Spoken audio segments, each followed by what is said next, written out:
Let's do science. Science exams. Oh my gosh. Describe 2 insects we learned this term. Okay. So let's describe the honeybee. Okay.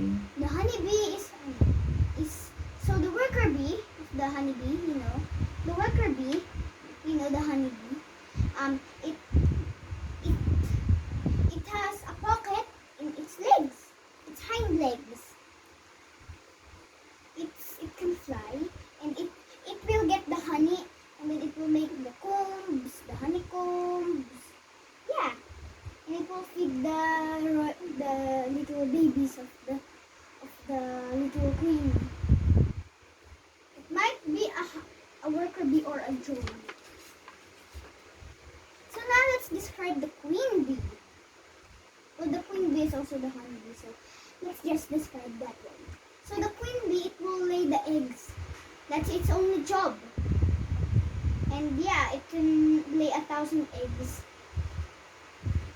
each day. And there's the drone. There's the drone. The drone is just lazy, and its only job is to mate with the queen. Drones are always boys. That's why they mate with the queen. So yeah, that's all about honeybees. Oh yes, and they have the head, abdomen. Oh wait, no, thorax, abdomen. And then they have their antennas and wings. Yay. So, and then now let's describe the butterfly. So at first, butterflies are little tiny eggs. Little tiny eggs, and then they hatch out of it, and they are a tiny caterpillar that lives on leaves and eats them. And they will crawl, not for the rest of their life though. They will spin a chrysalis for themselves, and then they will stay in there for lots of days. Then they will come out as not a caterpillar but a winged beautiful creature. Yeah, that's all about butterflies that I remember. Oh, and they also have head, thorax, and abdomen, antenna, and wings. Alright. What are the general characteristics of an insect? So like the body parts, the general body parts. Head, thorax, and abdomen. Legs, wings, antennae, eyes. Yeah. Ano pa ba? How are they different from other animals? That's what you are supposed to explain pa. Ah, Okay. how they are different from other Yes. animals. What are the general characteristics of an insect which make them different from other animals, from other invertebrates? Ganon, anak. Oh, you tell us. Oh.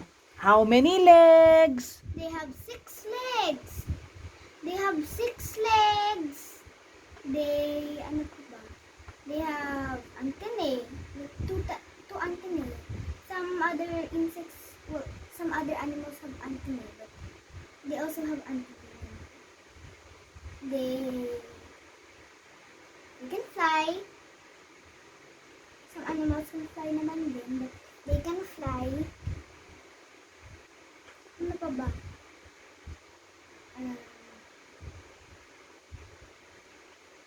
Sometimes 4 wings, sometimes 2 wings.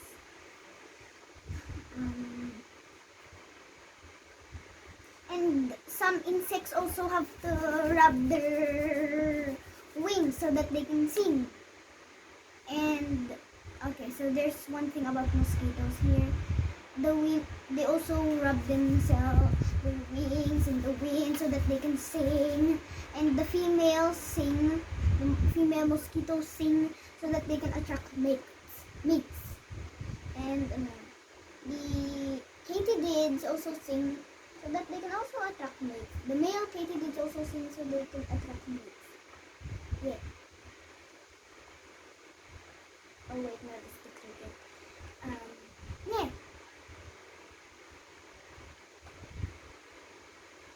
What about their skeletons? Oh, yes. Do they have backbones? No, they have exoskeleton.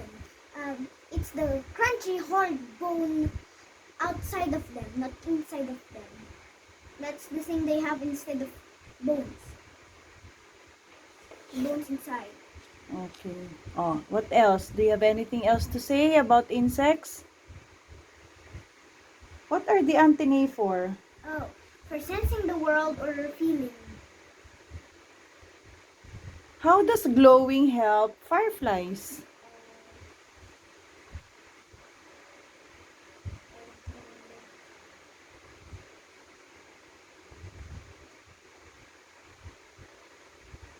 Can you hazard a Oh, guess? wait. One thing.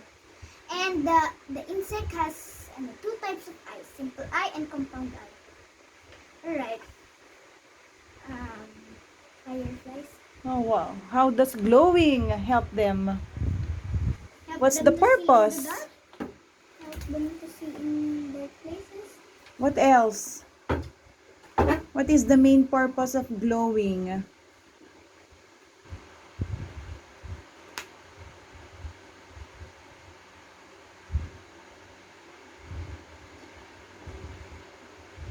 Anong stage sila, luminescent? All stages. Okay. And the insect, the cricket also hears from its legs, hind legs, but instead of their elbows instead of ears. Okay. Number 4, it is the process of transformation from an immature form to an adult form in 2 or more distinct stages. What is that? Metamorphosis. Oh, very good. How do the bright colors of certain insects benefit them? Kasi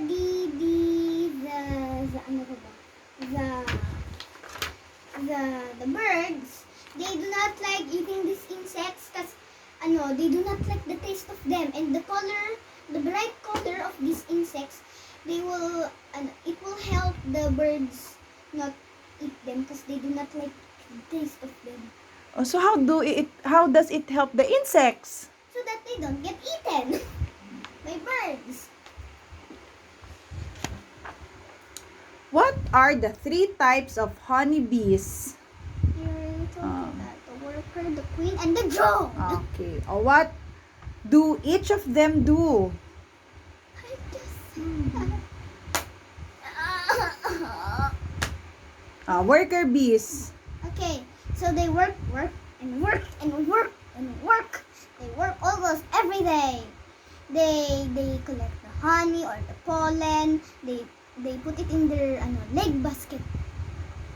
And they also make the honeycombs. Yeah. How about the queen bee? The queen bee just lays the eggs. That's all. But she lays a lot of eggs. So yeah. How about the drone? It's lazy. It doesn't really do anything but mate with the queen. How do katydids hide from their predators? Kasi their color is the same color as what they live in, like grass, leaves, trees. That's how. Kasi they will be it looks like they're a leaf or grass or tree, part of a tree. Kasi they are what's that word, like fitting in. Oh, very good. Why are trees described as giving? Kasi you can do a lot.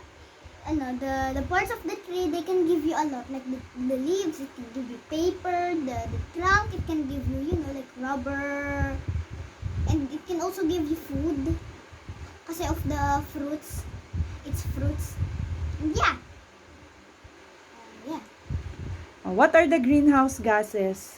The greenhouse gases are, here are the most three important greenhouse gases.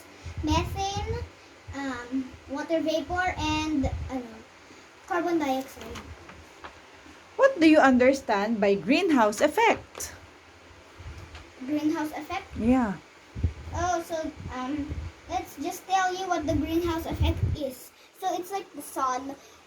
From the sun's rays, it gives heat, heat, heat, and Okay. the greenhouse gases, don't do nothing.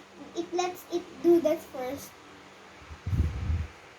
They just like sit around and stuff. Okay. And then when the sun's heat goes up again, the greenhouse gases just take some so that they can prevent the earth from freezing.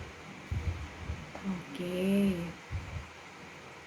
And maybe the greenhouse gases are a bit good at that. Maybe they are good about protecting the earth from freezing, but maybe they are not too good because they kind of cause too much of them can kind of cause global warming. How does a forest act as nature's recycling plant?